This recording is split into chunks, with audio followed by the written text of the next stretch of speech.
अब आगे सुनिएगा इस व्यक्ति के विचार।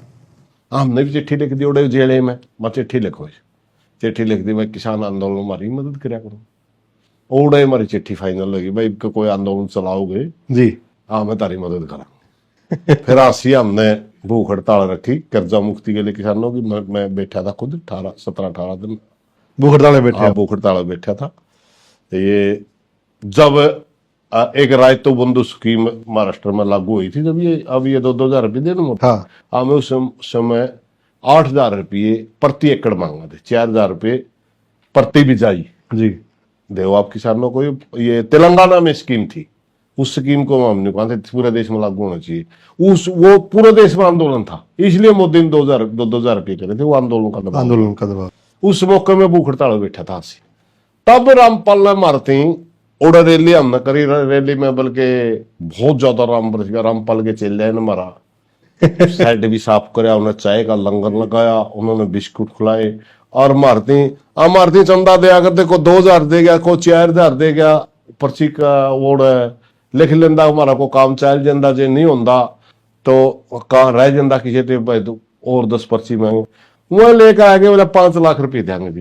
तेरी बेटी के हमारा सिर लग गया जाएगा, 5 लाख रुपये मारा दी चंदा। हम तो पक्कड़ आदमी है। किसान आंदोलन वाले सुरेश कोथ भी अचंभे में पड़ गया कि 5 लाख रुपया, और हमारे जैसे फक्कड़ आदमियों को ना तो इनको 5 लाख रुपए की जरूरत थी। ये कह रहा कि हमारा तो 2-2, 4-4 हजार रुपए में हमारा काम आसानी से चल जाया करता था। लेकिन वहां पर ये रामपाल वाले आ गए और हमारे को डायरेक्ट बिना हमारी डिमांड के, हमने मांगे भी नहीं, और डायरेक्ट इन्होंने 5 लाख रुपए दे दिए और कह रहा कि हमारा तो सिर दीवार में जाके लगा। ओ तेरी की 5 लाख रुपए हमारे जैसे लोगों को, फक्कड़ लोगों को खुद कह रहा है। भाई और बहनों, ये होता है कर्म फोड़ना। कहते हैं जब बंदर के हाथ में उस्तरा दे दिया जाए तो वो सेविंग नहीं करेगा, वो आपके जगह जगह कट मारेगा, खून निकालेगा। तो संगत ने बंदरों के हाथों में ज्योति पाठ और दान का पैसा दे दिया। अब ये काल उनमें कुप्रेरणा करके इस प्रकार से उस पैसे का दुरुपयोग करवाया। फिर उस काल ने, ये परीक्षा का समय था, क्यों अपनी ऐसी तैसी करवाई हिसार जेल में जाकर इस व्यक्ति की बात को गुरुजी के सामने रख के, या इस व्यक्ति के कहने से कि मैंने तुम्हारे गुरुजी से आदेश ले लिया जेल में, तुम हमारी मदद करो। दोनों स्थिति में शतलोक आश्रम मैनेजमेंट हरियाणा ने अपनी ऐसी तैसी करवाई, अपने कर्म फोड़े, ज्ञान को आधार ना बनाकर, और 5 लाख रुपए दे दिए बिना जरूरत के। जिन व्यक्तियों का 2-2, 4-4, 5-5, 10-10 हजार रुपए में काम चल रहा था, इन लोगों ने अचानक से बिना डिमांड के अपना नाम रोशन करने के लिए मान बढ़ाई में आकर, क्योंकि हराम का पैसा आ रहा ना, अपनी औरतों के गहने बेच के थोड़े दे रहे हैं, तब तो इनको पता भी चलता कि पैसे की कीमत क्या होती है। मूर्ख भगत समाज का जो गुरुजी के आदेशों के विरुद्ध इन कुपात्रों को ज्योति पाठ और दान का पैसा दे रहे हैं कि गुरु बिन दान पुण्य जो करही मिथ्या होए कबू न फली। अरे गुरु की आज्ञा के बिना और गुरु के हाथों में दिए बिना, क्योंकि दान केवल सुपात्र को दिया जाता है, कुपात्र को नहीं। और सुपात्र पूरी पृथ्वी पर, पूरे ब्रह्मांड में वर्तमान में सतगुरु रामपाल जी हैं। और इन कुपात्रों को आश्रमों में दान दे दिया। अब ये कुपात्र क्या कर रहे हैं देख लो। ये व्यक्ति तो अचंभे में पड़ गया, शॉक्ड हो गया कि 5 लाख रुपए, और हमारे जैसे फक्कड़ लोगों को कहते हमारा तो सिर दीवार में जाके लगा। वो तेरे की, तो ऐसे फिर वो कर्म फोड़े गए। और आगे ये व्यक्ति क्या कह रहा है कि हमारा जो कैशियर था उसने मना कर दिया, और हमने भी मना कर दिया कि भाई हम तो नहीं लेंगे 5 लाख रुपए। देखो ये व्यक्ति कह रहा है कि भैया हमें आवश्यकता नहीं है, हम नहीं लेंगे 5 लाख रुपए। उसके बाद भी इन लोगों ने जबरदस्ती दे दिए 5 लाख रुपए। ऐसे कर्म फोड़ता है ये काल। काल ने अपना भी बचाव कर लिया थोड़े समय के लिए, इस व्यक्ति में यह प्रेरणा करके कि तुम मना कर दे कि भैया हमें 5 लाख रुपए नहीं चाहिए, हमारा तो काम 2-2, 4-4, 5-5 हजार रुपए से खूब चल रहा है। ताकि जब धर्मराज के दरबार में जाएंगे, जब संगत के पैसे का हिसाब किताब होगा, तो ये लोग ये नहीं कह सकते कि हमने उनको उनकी जरूरत के हिसाब से दिए थे। काल कह देगा देख उसने तो मना कर दिया था कि हमें तो नहीं चाहिए, फिर तूने जबरदस्ती क्यों दिए। उनकी आवश्यकता के अनुसार देता, अगर तुझे देने भी थे तो 5-10 हजार रुपए। ऐसे कर्म फोड़ता काल। अब ये लोग तो मना कर रहे हैं कि हमें पैसों की जरूरत नहीं है, हमें नहीं चाहिए इतने रुपए, और ये लोग जबरदस्ती दे के आ गए। और आगे सुरेश कोत कह रहा है लास्ट में, कहते हैं फिर बाबा रामपाल के उन पैसों ने हमारे संगठन को भी तोड़ दिया, क्योंकि आवश्यकता से ज्यादा पैसा आ गया, आपस में उनमें फूट पड़ गई। तो कह रहा हमारे किसान आंदोलन की एकता को भी फोड़ दिया, खंड खंड कर दिया बाबा रामपाल के उस सहयोग ने जो मैंने हिसार जेल में मांगा था। कहते हैं हमारे आंदोलन को तोड़ दिया उस बाबा रामपाल के उस दान ने, उस चंदे ने, क्योंकि खुद कह रहा है कि हम तो फक्कड़ आदमी, और फक्कड़ आदमी के पास जब इतने सारे पैसे आ गए तो वो क्या करेंगे, फिर लड़ेंगे झगड़ेंगे। तो कह रहा है उन पैसों को लेकर जो बाबा रामपाल के भगत लेके आए थे आवश्यकता से ज्यादा, उन पैसों ने आगे चलकर हमारे संगठन को तोड़ दिया, लड़ाई झगड़े शुरू हो गए। खुद का भी नुकसान और बेचारे सुरेश कोत का भी नुकसान। देखिएगा आगे। वो लेकर आगे बोला 5 लाख रुपए देंगे जी। तेरी बेटी को हमारा सिर लग गया जाएगा, 5 लाख रुपए मारा दी चंदा। हम तो फक्कड़ आदमी है, मानो कैशियर लेने तो नाटिया बोला, हम तो इतना चंदा बोल वो खोखा का रघविंदर चेयरमैन जी बोला जी, 5 लाख देवे हैं। मैं तो कह 150 किला मालिक। मैं भाई फिर मन ने तो कदे पीछा हाथे न लाया। कैशियर तो तेरा जी करता ले ले, तेरा जी करता ना ले ले। वो तो कह मैं लेंदा नहीं, और सारे संगठन वाले ने बोले अपना सदा कदे भी खर्चा। खुद बता रहा हकीकत कि हमारा जो कैशियर था, जिसके पास में जो है वो चंदा आया करता था, कहते हैं कैशियर ले नहीं रहा, मना कर रहा बार बार कि हमें नहीं चाहिए 5 लाख रुपए, हमें नहीं चाहिए 5 लाख रुपए, और ये लोग जबरदस्ती 5 लाख रुपए दे रहे हैं। मान न मान मैं तेरा मेहमान।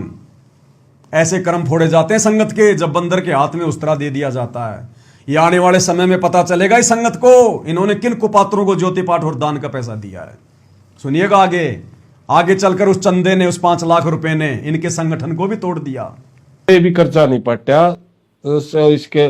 कैशियर के रुपये चल लें, कदे कैशियर हमारे 10,000 रुपये मांगा, कदे 20,000 रुपये मांगा है।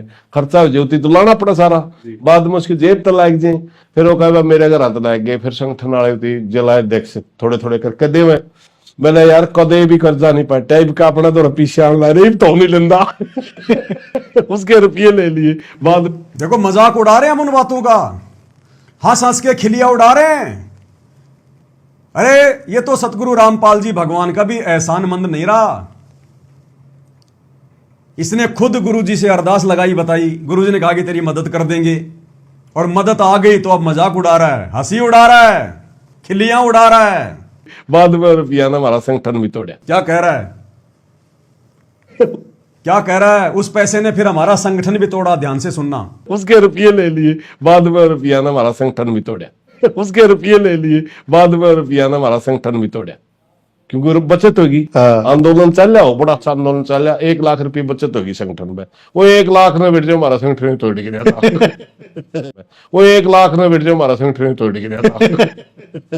वो 1 लाख ने बेटे हमारा संगठन तोड़ गिरा था।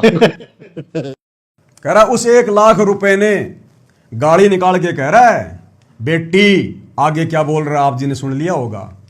कहते हैं उस 1 लाख रुपए ने हमारा संगठन भी तोड़ दिया, खुद का नुकसान करवाया सतलोक आश्रम वालों ने, और इनके संगठन का भी नुकसान कर दिया सतलोक आश्रम वालों ने।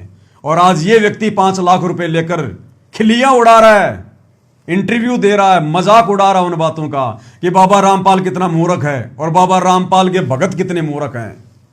आज मजाक उड़ा रहा है। ये मजाक उड़ा किसके कारण है? इसके जैसे लोग तो लाख आदेश लेके आएंगे, ना ये भगत है, हमें क्या लेना देना। तुम आश्रम वाले इनकी बातों को सीरियस लेकर क्यों गए गुरुजी के पास में? इनकी भक्ति और मर्यादा विरुद्ध बातों को लेकर गुरुजी के पास क्यों गए? तुम्हें क्या आवश्यकता थी? तो ये सबसे बड़ी मूर्खता यहां पर किसने की? सतलोक आश्रम मैनेजमेंट हरियाणा ने। और मूर्ख संगत सबसे बड़ी दोषी। अरे मान लो अगर ये लोग हिसार जेल में गए, गुरुजी से आदेश लेकर आ गए और गुरुजी ने इनको आदेश दे दिया, तो नालायकों गुरुजी ने आदेश दिया किसको? जाटों का समर्थन करने का, आंदोलन का समर्थन करने का। जो व्यक्ति हिसार जेल में प्रार्थना लेके गया, चाहे गुरुजी का बेटा हो, चाहे बेटी हो, चाहे भाई हो, तो गुरुजी ने आदेश दिया किसको? उस एक व्यक्ति को या दो व्यक्ति को जो मैनेजमेंट वाले हैं, जो गुरुजी से मिलने के लिए जाते हैं, उनके परिवार वाले, अरे तो वो अपने कर्म फोड़े जिसको गुरुजी ने आदेश दिया है या जिसने गुरुजी से आदेश लिया है, वो अपने कर्म फोड़े, अपनी औरतों के जेवरात बेच के उनको 5 लाख दे, चाहे 20 लाख दे, चाहे अपने बाप दादाओं की जमीन बेच के दे। अरे बाकी संगत को कब आदेश दिया गुरुजी ने? बाकी संगत कब गई हिसार जेल में सुरेश कोत की ये जो है प्रार्थना लेके? ये परीक्षा चल रही है संगत की। कल को परमात्मा कह देंगे, भाई मैंने तुम्हारे को कहां आदेश दिया था? मेरे पास तो मेरा बेटा आया था, मूर्ख बेटा, मैंने तो उसको कहा था, मैं नहीं कहता तो भी अपने वो कर्म फोड़ता, इसलिए मैंने कह दिया कि ठीक है भैया तुम देख लेना, थोड़ी बहुत उनकी मदद तुम कर देना। अब उसके बेटे की भी परीक्षा, गुरुजी के बेटे की भी परीक्षा।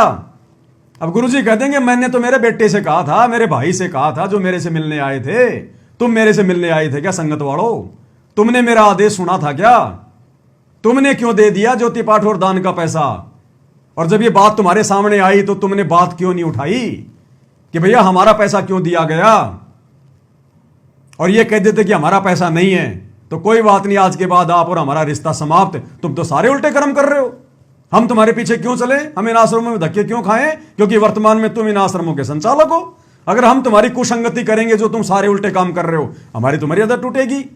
तो संगत भी यहां दोषी। तो सुन लिया भाई और बहनों आपने ये वीडियो, जो वीडियो बहुत ही ज्यादा शाना बनकर उस भगत ने मुझे भेजा था कि भाई तुम कैसे कह सकते हो कि गुरुजी का आदेश नहीं है? अब ये आदेश है गुरुजी का, देख लो। ये अध्यात्म है भाई और बहनों, इस प्रकार से निष्कर्ष निकालना पड़ेगा। ये काल के साथ हमारी लड़ाई है, ये ना जाने कैसे छलबल करेगा। अब ये छलबल किया उस काल ने सुरेश कोत के माध्यम से। ना ये हिसार जेल में जाता, ना गुरुजी से बात होती, और ना भक्तों के कर्म फूटते जो 5 लाख रुपए भक्तों के ज्योति पाठ के दे दिए, और ना इसके कर्म फूटते, इनका संगठन टूट गया। ये सारा का सारा काल षड्यंत्र। और परमात्मा तो भैया काल के षड्यंत्र से ही भक्तों की परीक्षा लेते हैं। परमात्मा ने भी अपना काम निकाल लिया। यह है इस वीडियो का निष्कर्ष। अब मंदबुद्धि कह रहे हैं सुरेश कोत का वीडियो आ गया, गुरुजी का आदेश है। अरे भैया गुरुजी का आदेश है या नहीं है, खून पसीना निकालना पड़ेगा। सत्संग सुन सुन के, विचार कर करके, गुरु क्या आदेश दे रहा है, कहां आदेश दे रहा है, गुरु जो है किसको आदेश दे रहा है, कौन से मरीज को मीठा खाने का आदेश दे रहा है। तुम्हारे तो शुगर है, तुम क्यों मीठा खाओगे भाई और बहनों? बहुत भयंकर षड्यंत्र है काल का, बहुत तगड़ा। ये वीडियो वर्तमान में सत्सेवक भाई बहनों को दृढ़ता प्रदान करेंगे। और आने वाले समय में जब गुरुदेव भगवान सतलोक को चले जाएंगे, उस समय उनकी गैर हाजिरी में उन आत्माओं को हजारों वर्षों तक, जब तक ये विज्ञान चलेगी, जब तक ये साइंस के ये उपकरण चलेंगे, जब तक गुरुदेव भगवान के सत्संग चलेंगे, साथ साथ में इस तुच्छ 2 कोड़ी के पवन दास के गुरु प्रेरणा से बनाए जा रहे वीडियो भी चलेंगे। क्योंकि मां के पेट से जन्म लेते कोई ज्ञानी नहीं बन जाता, गुरु से उपदेश लेते ही सारा संग का समाधान नहीं हो जाता। आप और हमें देख लो ना, कितना समय लगा है इस काल के षड्यंत्र को समझने के लिए। कितने साथ संगति के वीडियो देखने पड़े, कितनी साथ संगतियों में हम गए। तो ये थोड़ी है कि कल को 100 साल बाद अगर कोई गुरुजी से नाम ले लेगा तो एक दिन में वो शाना बन जाएगा। इसी प्रकार से सत्संग भी सुनने पड़ेंगे, साथ साथ में साथ संगति के वीडियो भी सुनने पड़ेंगे।